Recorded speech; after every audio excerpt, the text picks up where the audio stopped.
ओम शांति। आसंतु आज शुणा 21 जुलाई 2022 बाबांकर मधुर महावाक्य।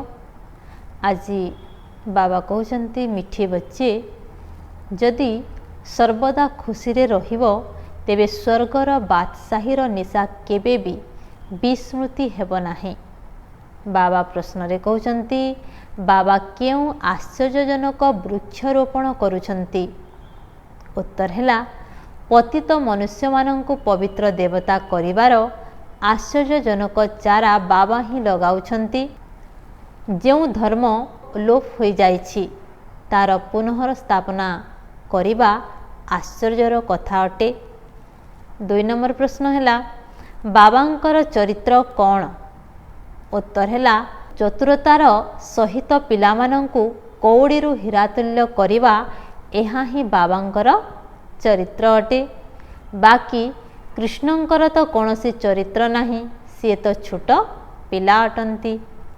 आजिर गीत है रात के राही थक मत जाना सुबह की मंजिल दूर नहीं। ओम शांति। मीठा मीठा पिला माने जानिछंती जे एही गीत को एठारे केही रचना करि नाहंती।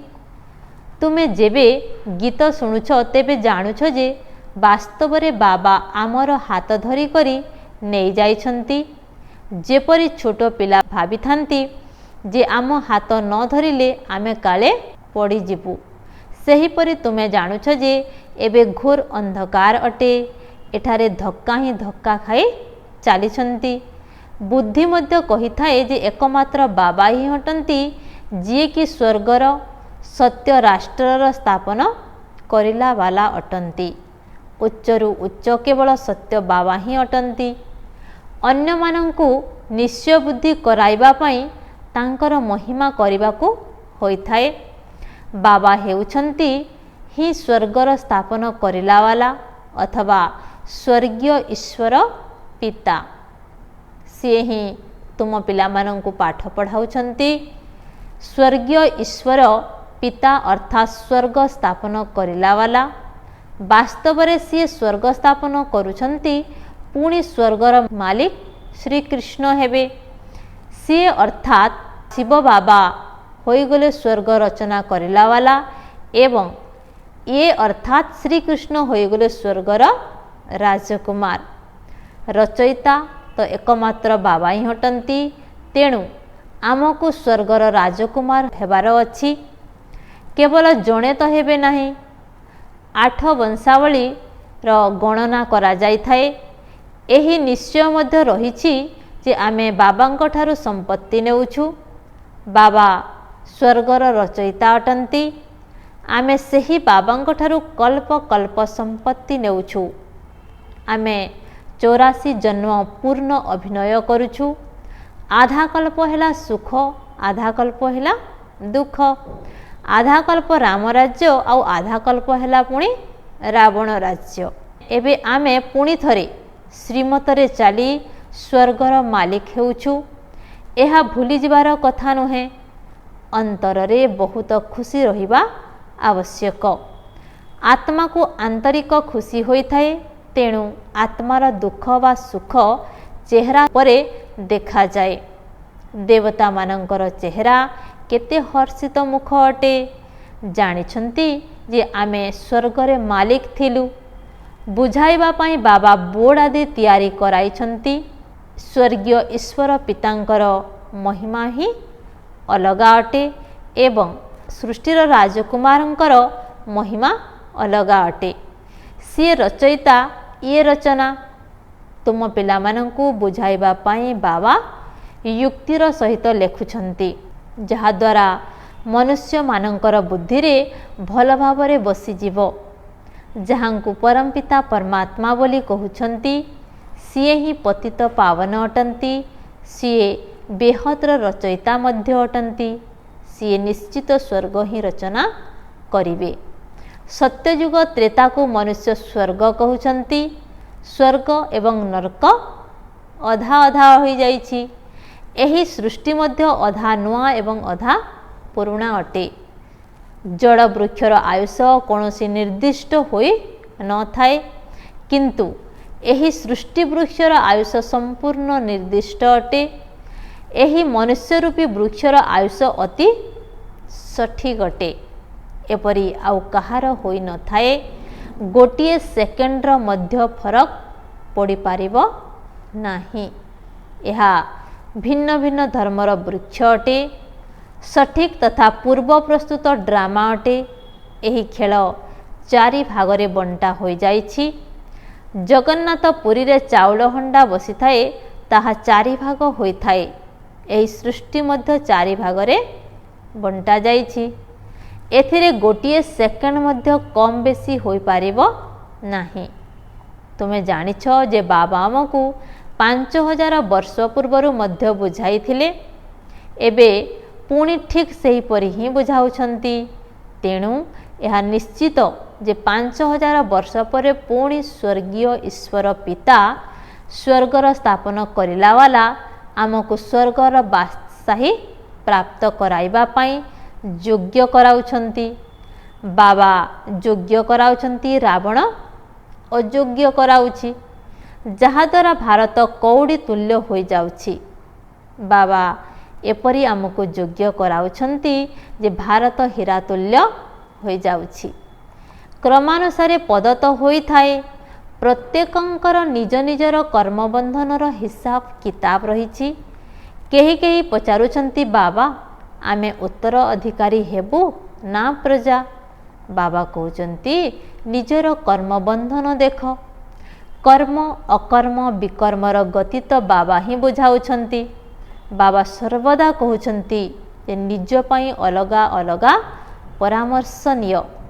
तेबे बाबा बताइबे जे तुमर हिसाब किताब केउ प्रकारर अटे, तेणु कौन पद पाई पारिबो।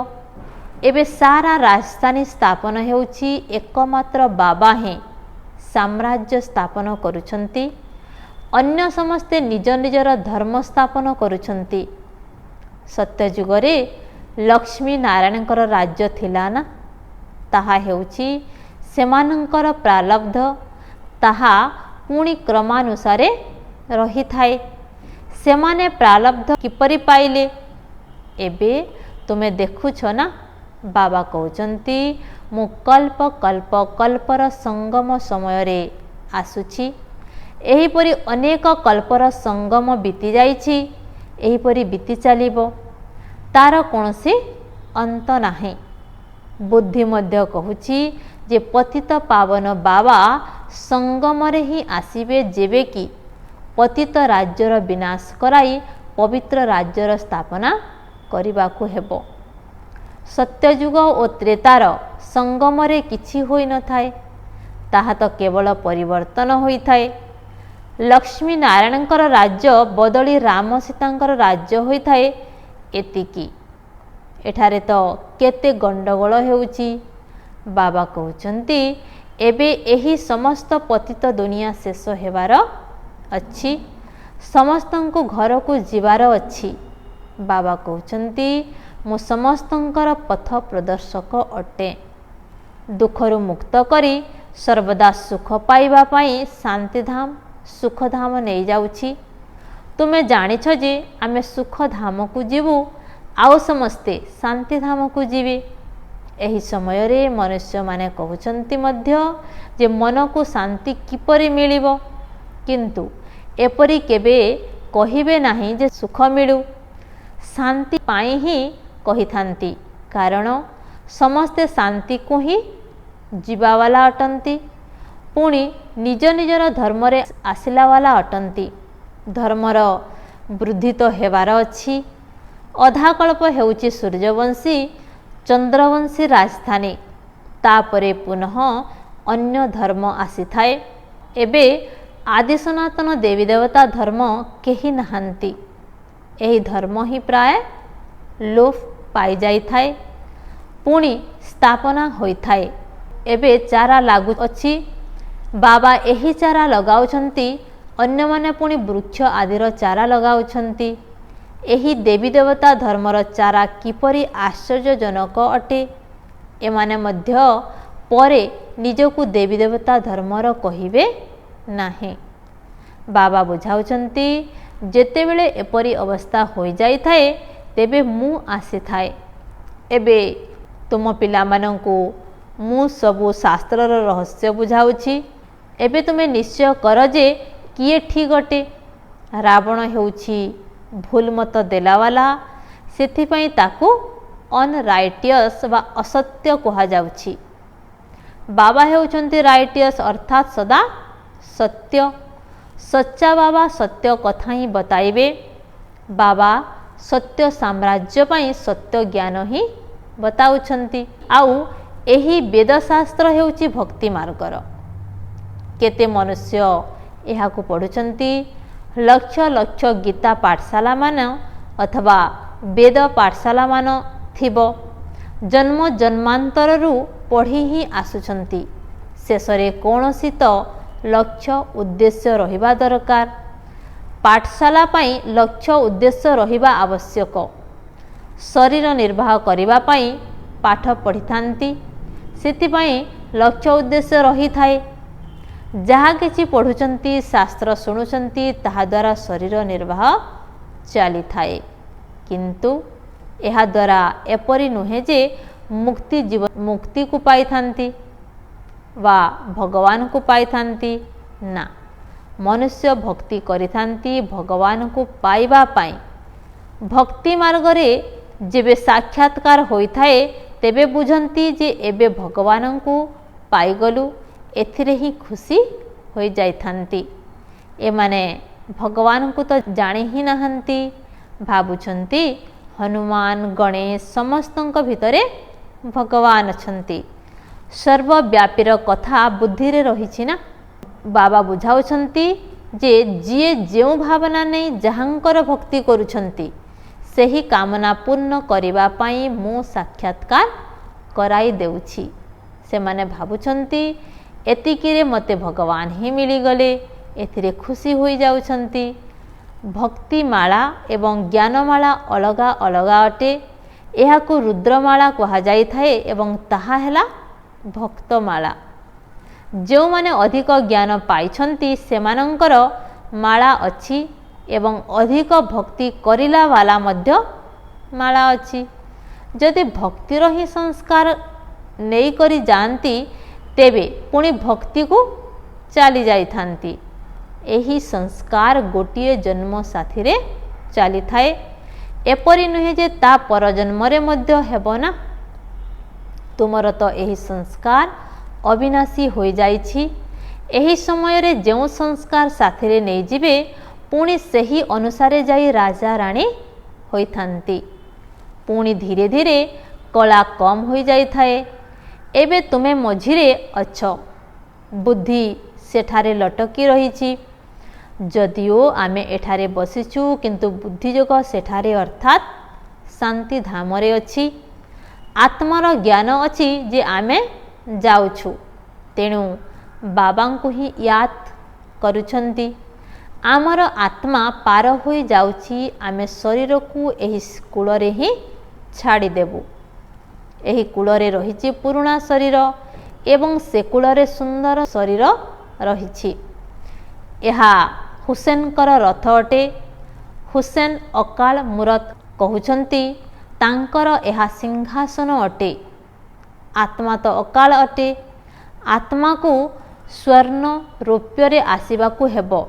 ଷ୍ଟେଜେସ୍ ଅର୍ଥାତ୍ ଭିନ୍ନ ଭିନ୍ନ ଅବସ୍ଥା ଅଟେ ନା। ବାବା ତ ଉଚ୍ଚରୁ ଉଚ୍ଚ ଅଟନ୍ତି, ସିଏ ଏହି ପ୍ରକାର ଭେଦରେ ଆସୁନାହାନ୍ତି। ଆତ୍ମାମାନେ ଭିନ୍ନ ଭିନ୍ନ ଅବସ୍ଥାରେ ଆସୁଛନ୍ତି। ସ୍ୱର୍ଣ୍ଣିମ ଦୁନିଆବାଲାଙ୍କୁ ପୁଣି ରୌପ୍ୟରେ ଆସିବାକୁ ପଡ଼ିଥାଏ। ଏବେ ତୁମକୁ ଲୌହ ଯୁଗରୁ ସ୍ୱର୍ଣ୍ଣିମ ଯୁଗକୁ ନେଇଯାଉଛନ୍ତି। ନିଜର ପରିଚୟ ଦେଉଛନ୍ତି। ତାଙ୍କୁ ସ୍ୱର୍ଗୀୟ ଈଶ୍ୱର ପିତା ବୋଲି ମଧ୍ୟ କହୁଛନ୍ତି। ତାଙ୍କର ଏହି ଅଲୌକିକ ଦିବ୍ୟ ଜନ୍ମ ଅଟେ। ସିଏ ନିଜେ କହୁଛନ୍ତି ଯେ ମୁଁ କିପରି ପ୍ରବେଶ କରୁଛି, ଏହାକୁ ଜନ୍ମ ବୋଲି କହିବା ନାହିଁ। ଯେବେ ସମୟ ପୁରା ହୋଇଥାଏ ତେବେ ଭଗବାନଙ୍କର ସଂକଳ୍ପ ଉଠିଥାଏ, ଯାଇକରି ରଚନା କରିବି। ଡ୍ରାମାରେ ତାଙ୍କର ଅଭିନୟ ରହିଛି ନା। ପରମପିତା ପରମାତ୍ମା ମଧ୍ୟ ଡ୍ରାମାର ଅଧୀନ ଅଟନ୍ତି। मोर अभिनय ही अटे भक्तिर फल देवा। परमपिता परमात्मा सुख देलावाला ही कहा जाउछि। भल कर्म कले अल्पकाल पाई तार प्रतिदान मिली थाए। तुमे सबुठारु भल कर्तव्य करुछ, समस्तंकु बाबांकर परिचय देउछ। एबे देख राखीर पर्व आसुछि, तेणु एहा उपरे मध्य बुझाइबाकू पड़िबो। राखी हेउछि पतितृ पावन हेबार प्रतिज्ञा करिबा पाई। एहा अपवित्र को पवित्र करिबार रक्षा बंधन अटे। तुमको प्रथमे प्रथमे पतित पावन बाबांकर परिचय देबाकू हेबो। जे पर्यंत से न आसीचंती से पर्यंत मनुष्य पवित्र होई पारिबे नाही। बाबा ही आसी पवित्र हेबार प्रतिज्ञा कराउछंती। निश्चित केबे होइथिले, तेणु सेही नीति प्रथा चाली आसुछि। एबे वास्तव रे देख, ब्रह्मा कुमार कुमारी माने राखी बांधी पवित्र रहुछंती। पैता कंकण आदि मध्य सबु पवित्रतार चिन्ह अटे। पतित पावन बाबा कहउछंती काम विकार महाशत्रु अटे। एबे मो सहित प्रतिज्ञा कर जे आमे पवित्र रहिबु, आउ कोनोसी कंकण आदि पिंधिबार नाही। बाबा कहउछंती प्रतिज्ञा कर मते 5 विकार दान दियो। एही राखी बंधन 5000 वर्ष पूर्वरु मध्य होइथिला। पतित पावन बाबा आसीथिले, आसीकरी राखी बांधिथिले। तेणु पवित्र हुओ, काहेकि ना पवित्र दुनियार स्थापना होइथिला। किंतु एबे तो नरक होई जाइछि, मो पुनर्बार आसीछि। एबे तुमे श्रीमत आधार रे प्रतिज्ञा कर एवं बाबा को याद कर, तेबे तुमे पावन होई जीवो। एबे पतित हुओ नाही। तुमे मध्य कह जे आमे ब्राह्मण आसीजु प्रतिज्ञा कराइबा पाई। आमे प्रतिज्ञा करूछु जे आमे केबे पतित हेबु नाही। किंतु एहीपरि बहुत प्रतिज्ञा करी मध्य आसु नाहंती। पतित पावन बाबा एही संगम युगरे ही आसुचंती। ब्रह्मांक द्वारा आसी निर्देश देउछंती जे पिला माने पवित्र हुओ। एठारे समस्ते प्रतिज्ञा करिछंती। तुमे मध्य निर्णय कर, तेबे जाई ही बाबांक ठारु संपत्ति मिलिबो। तुमे पवित्र हुओ, तेबे पुनी देवता होई जीवो। आमे ब्राह्मण माने प्रतिज्ञा करूछु, आल्बम मध्य देखाइबा दरकार। एही राखी बंधनर प्रथा केबेठारु आरंभ होइथिला। एबे संगमरे एही पवित्रतार प्रतिज्ञा करिछ, जहा द्वारा पुणी 21 पर्यंत किपरि पवित्र रहुछ। एबे बाबा कहउचंती मते याद कर। एपरि एपरि पॉइंट्स बाहर करी पूर्वरु ही भाषण प्रस्तुत करिबा आवश्यक। एही प्रथा केबेठारु आरंभ होइछि? 5000 वर्षर कथा अटे। कृष्ण जन्माष्टमी मध्य 5000 वर्ष कथा। कृष्णंकर चरित्र तो किछि नाही, सीए तो छोट पिला अटंती। चरित्र तो एकमात्र बाबांकर अछि, जे कि चतुरतार सहित पिलामानंकु कौड़ीरु हीरा तुल्य कराउछंती। केवल सेही जणंकर ही करामत अटे, आउ कहार जन्मदिन पालन करिबा कोनोसी कामर नुहे। एकमात्र परमपिता परमात्मांकर ही जन्मदिन पालन करिबा दरकार। मनुष्य तो किछि भी जानती नाही। अच्छा, मिठा मिठा शिकिल दे संतान मानक प्रति मात पिता बाप दादांकर मधुर स्नेहभरा स्मृति एवं सुप्रभात। आत्मिक पितांकर आत्मिक संतान मानंकु नमस्ते। आत्मिक संतान मानंकर आत्मिक पितांकु मधुर स्नेहभरा स्मृति एवं सुप्रभात एवं नमस्ते नमस्ते नमस्ते। आज धारणा रे बाबा कहउचंती प्रथम नंबर हैला उत्तर अधिकारी संतान हेबा पाई निजर सबु हिसाब पत्र को एवं पुराणा कर्म बंधन को चुक्त करने को हेबो। बाबांक ठारू जेउ राय मिलुछि ता उपरे चालिबा को हेबो। 2 नंबर हैला समस्तंकु बाबांकर परिचय देई पतितरु पावन करिवार श्रेष्ठ कर्तव्य करने को पड़िबो। पवित्रतार राखी बांधी पवित्र दुनियार मालिक पणियार संपत्ति नेबा को हेबो। बाबांकर वरदान है केवल पास शब्दर स्मृति द्वारा जेकोसी परीक्षा रे फुल पास होउथबा पास विथ ऑनर अर्थात सम्मानर सहित उत्तीर्ण हुओ। जेकोसी परीक्षा रे फुल पास हेबा पई सेही परीक्षार प्रश्नर विस्तार को जाओ नाही। एपरी भावना ही जे एही प्रश्न काहींकी आसिला किपरि आसिला किए तैयारी करिला एहा परिवर्ते परीक्षा को परीक्षा मन करी पास करिबा कथा चिंता कर एवं पास करि जाओ। केवल गोटिए पास शब्द को ही स्मृति रे रख जे मते पास उत्तीर्ण हेबाकू पड़िबो। परिस्थिति को पास अर्थात अतिक्रम करने ही हेबो एवं बाप के पास अर्थात बाबांक निकट रे रहिबाकू हेबो तेबे जाई सम्मानर सहित उत्तीर्ण होई पारिबो। आजिर स्लोगन है परमात्मांकर स्नेहर प्रतिदान रे निजकू स्वाहा करुथबा आत्मा ही सफलता मूरतटे। अच्छा, ओम शांति।